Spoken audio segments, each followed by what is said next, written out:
आज Doubtnut app download करें। Doubtnut पर अपने सभी गणित, रसायन विज्ञान, भौतिक विज्ञान और जीव विज्ञान के डाउट्स का करो सफाया। बस प्रश्न की फोटो खींचो, एक ही प्रश्न को क्रॉप करो और तुरंत वीडियो सोल्यूशन पाओ। अभी डाउनलोड करें। हेलो एवरीवन, यहाँ पे हमें क्वेश्चन दिया गया है जीनी अभियांत्रिकी क्या होती है, इसे पुनर्योगज डीएनए प्रौद्योगिकी क्यों कहते हैं, मानव हित में इसकी क्या उपयोगिता है। तो जो जीनी अभियांत्रिकी होती है या जो आनुवांशिक अभियांत्रिकी होती है, इसके अंतर्गत डीएनए का कृत्रिम संश्लेषण क्या होता है। जो हमारा डीएनए होता है, तो डीएनए का कृत्रिम संश्लेषण किया जाता है। क्या किया जाता है? कृत्रिम संश्लेषण। दो डीएनए खंडों को या दो पृथक डीएनए खंडों को जोड़ना। क्या होते हैं? जो दो पृथक डीएनए खंड होते हैं, तो इन खंडों को क्या करना? जोड़ना। डीएनए की मरम्मत। डीएनए की मरम्मत। डीएनए के कुछ न्यूक्लियोटाइड्स को पृथक करके बदलना। तो डीएनए के जो कुछ न्यूक्लियोटाइड्स होते हैं, क्या होते हैं? जो डीएनए के कुछ न्यूक्लियोटाइड होते हैं, अवांछित न्यूक्लियोटाइड्स, तो इन न्यूक्लियोटाइड्स को क्या करना? पृथक करना। क्या करना? पृथक करना। और पृथक करके क्या करना? इनको बदलना। क्या करना? पृथक करके बदलना। इच्छित जीन को स्थापित करना। तो जो क्या होती है? इच्छित जीन्स होती हैं या जो वांछित जीन्स होती हैं, इन इच्छित जीन को क्या करना? यहाँ पे डीएनए फ्रेगमेंट में स्थापित करना। ये आदि क्रियाएं आनुवांशिक या जीनी अभियांत्रिकी में आती हैं। क्या आती हैं? ये आदि क्रियाएं आनुवांशिक या जीनी अभियांत्रिकी में आती हैं। इस कारण इसे पुनर्संयोजी डीएनए प्रौद्योगिकी भी कहते हैं। क्या कहते हैं? इसी कारण इसे पुनर्योगज डीएनए प्रौद्योगिकी। तो पुनर्योगज, ये जो पुनर्संयोजक डीएनए प्रौद्योगिकी होती है, क्या होती है? पुनर्संयोगज डीएनए प्रौद्योगिकी। इसी कारण से कहते हैं। आनुवांशिक इंजीनियरिंग का प्रयोग कर अनुसंधान कार्यों के लिए तथा अनेक व्यावसायिक उत्पादनों के लिए किया जा रहा है। तो ये जो आनुवांशिक इंजीनियरिंग का प्रयोग, ये अनुसंधान कार्य क्या होते हैं? जैसे अनुसंधान कार्य, कौन से कार्य? अनुसंधान कार्य। तथा जो व्यावसायिक उत्पादन होते हैं, क्या होते हैं? व्यावसायिक उत्पादन। तो इन व्यावसायिक उत्पादनों में भी किया जाता है। क्या किया जाता है? अनुसंधान कार्य एवं व्यावसायिक उत्पादनों में किया जा रहा है। आनुवांशिक इंजीनियरिंग की सहायता से मानव जीन्स की खोज, रोगों के कारणों की खोज की गई। तो जो ये आनुवांशिक इंजीनियरिंग है, आनुवांशिक इंजीनियरिंग के कारण क्या की गई? मानव जीन्स की खोज। तो यहाँ पर जीन्स की खोज एवं जो रोग होते हैं, क्या होते हैं? रोग। इन रोगों की क्या की गई? खोज की गई। क्या की गई? इन रोगों की भी खोज की गई है। इससे रोगों के उपचार में भी सहायता मिल रही है। तो ये जीनी अभियांत्रिकी है, जो इससे क्या मिल रही है? जो रोगों के उपचार होते हैं, क्या होते हैं? रोगों के उपचार। तो इन रोगों के उपचार में भी सहायता मिल रही है। अब हम यहाँ पे बात करेंगे आनुवांशिक इंजीनियरिंग के अनुप्रयोग की। किसकी? जो ये आनुवांशिक इंजीनियरिंग के अनुप्रयोग होते हैं, तो हम इनके अनुप्रयोग की बात करेंगे यहाँ पे। तो यहाँ पर जो इसका पहला अनुप्रयोग होता है, मानव जीन्स की मैपिंग में होता है। क्या होता है? जो पहला होता है वो होता है मानव की जो जीन होती है, तो इन जीन्स की मैपिंग में। मानव जीन्स की मैपिंग में क्या होता है कि डीएनए पुनर्संयोजक तकनीक द्वारा मानव जीन्स की गुणसूत्र पर स्थिति का निर्धारण किया जा चुका है। तो जो डीएनए पुनर्संयोजन तकनीक है, क्या है? डीएनए पुनर्संयोजन तकनीक। तो इस डीएनए पुनर्संयोजन तकनीक के द्वारा क्या किया जा चुका है? मानव जीन्स की गुणसूत्र पर स्थिति का निर्धारण। जो मानव जीन्स होती हैं वो कहाँ स्थित होती हैं? गुणसूत्र पर स्थित होती हैं। तो इसका निर्धारण किया जा चुका है। न्यूक्लियोटाइड क्रम में प्राकृतिक रूप से भिन्नताएं पाई जाती हैं। अब यहाँ क्या होता है? जो न्यूक्लियोटाइड क्रम होता है, क्या होता है? जो डीएनए में न्यूक्लियोटाइड क्रम होता है, तो इस न्यूक्लियोटाइड में क्या होती हैं, विभिन्नताएं पाई जाती हैं। क्या पाई जाती हैं, विभिन्नताएं पाई जाती हैं। कैसे, प्राकृतिक रूप से। तो डीएनए अणु की विभिन्नताओं को रेस्ट्रिक्शन फ्रेगमेंट लेंथ पॉलीमॉर्फिज्म या RPLP कहते हैं। क्या कहते हैं, जो डीएनए अणु की विभिन्नताओं, जो डीएनए अणु की विभिन्नता होती है, इन विभिन्नताओं को रेस्ट्रिक्शन फ्रेगमेंट लेंथ क्या कहते हैं, रेस्ट्रिक्शन फ्रेगमेंट लेंथ पॉलीमॉर्फिज्म। तो इसको पॉलीमॉर्फिज्म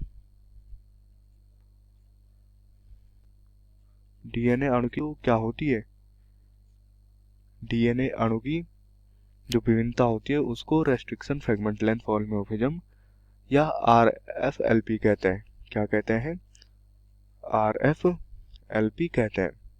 ऐसे हजारों RFLP मानव जीनोम में खोजे जा चुके हैं। तो ये जो RFLP है, ये रेस्ट्रिक्शन फ्रेगमेंट लेंथ पॉलीमॉर्फिज्म है। ऐसे क्या खोजे जा चुके हैं, मानव में हजारों की संख्या में मानव जीनोम में खोजे जा चुके हैं। इनकी वंशागति सामान्य मेंडेलियन वंशागति की भांति होती है। तो इनकी जो वंशागति होती है किसकी, रेस्ट्रिक्शन फ्रेगमेंट लेंथ पॉलीमॉर्फिज्म की, इसकी जो वंशागति होती है वो कैसी होती है, जो मेंडेलियन वंशागति होती है। क्या होती है, मेंडेलियन वंशागति। तो मेंडेलियन वंशागति की भांति इनकी भी वंशागति होती है। अब हम यहाँ पे दूसरा प्रयोग बताएं इसका, तो ये होता है व्यक्तिगत जीन्स की पहचान में।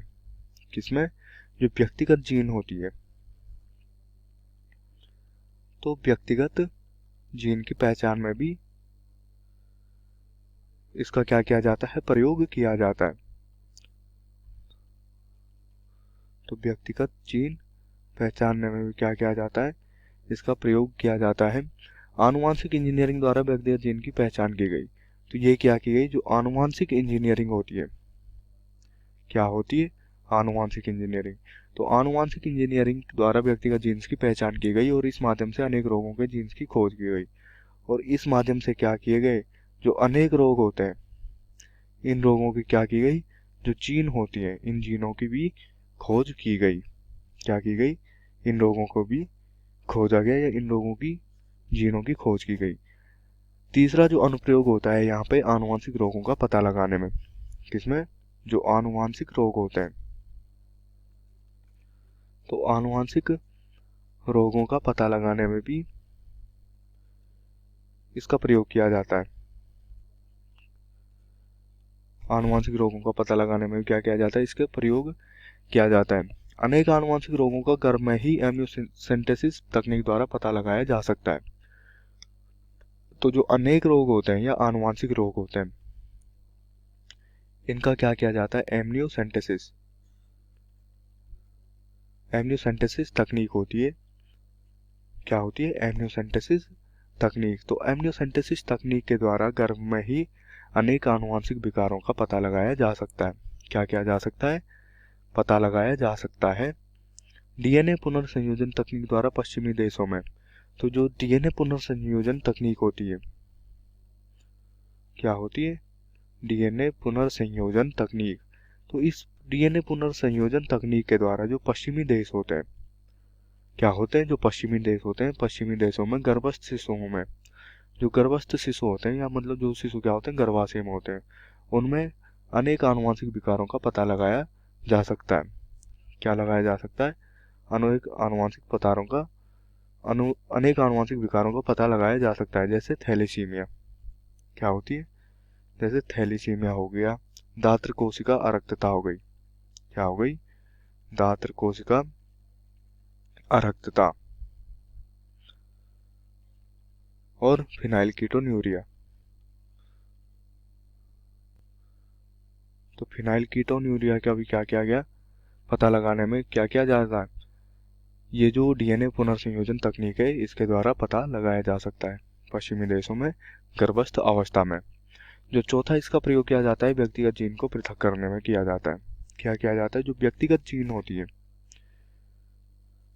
तो व्यक्तिगत जीन को पृथक करने में, क्या करने में, व्यक्तिगत जीन को पृथक करने में भी इसको प्रयोग किया जाता है। जीन्स को पृथक करने की तकनीक विकसित हो जाने के कारण क्या हुआ, कुछ जीन्स पृथक किए गए।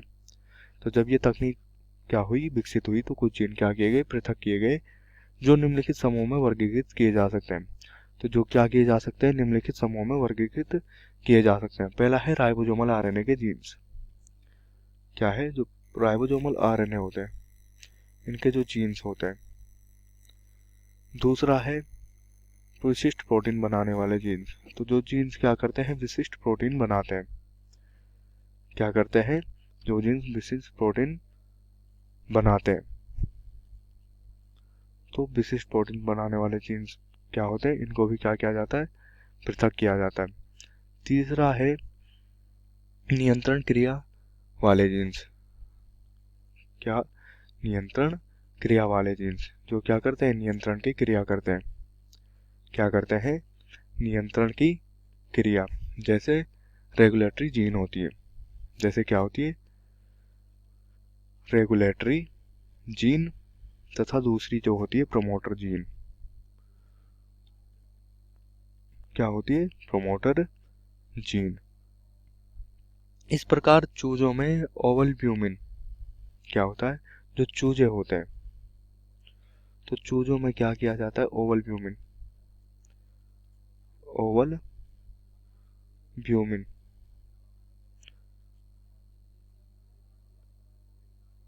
चूहे में ग्लोबिन तथा इम्यूनोग्लोबिन जीन।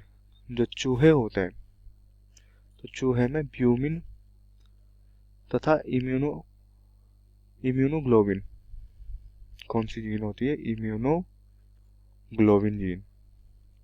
तो ये आदि जीनें क्या की जाती है, पृथक की जाती है। क्या की जाती है, पृथक की जाती है। जैसे अनाजों व लेग्यूम्स में प्रोटीन संग्रह के जीन्स।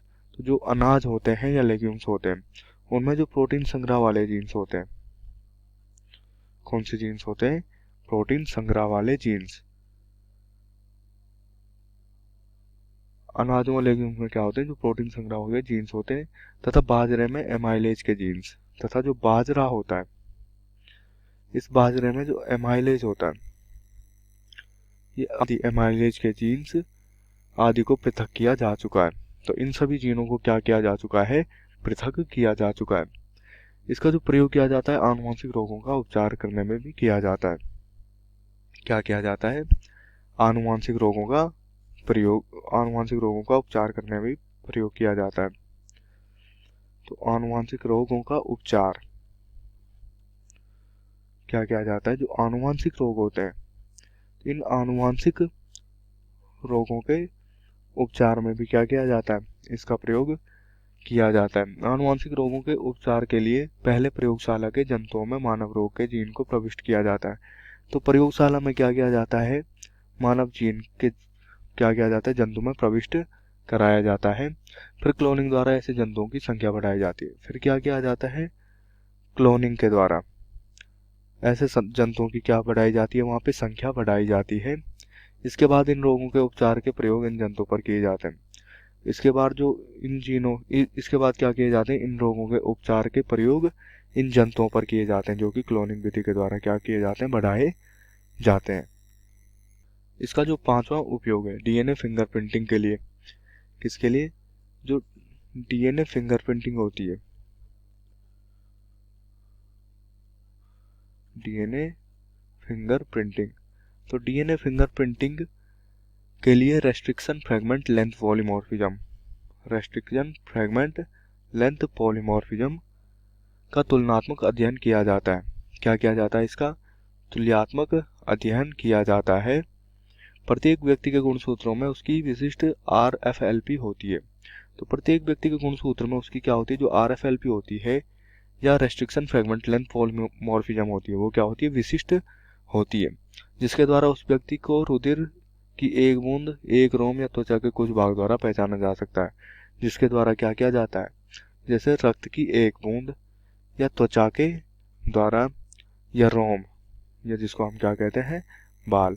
तो एक बाल के द्वारा भी उस व्यक्ति को क्या किया जा सकता है, पहचाना जा सकता है। कक्षा 6वीं से 12वीं से लेकर नीट, आईआईटी, जेई वो एडवांस के लेवल तक 1 करोड़ से ज्यादा छात्रों का भरोसा।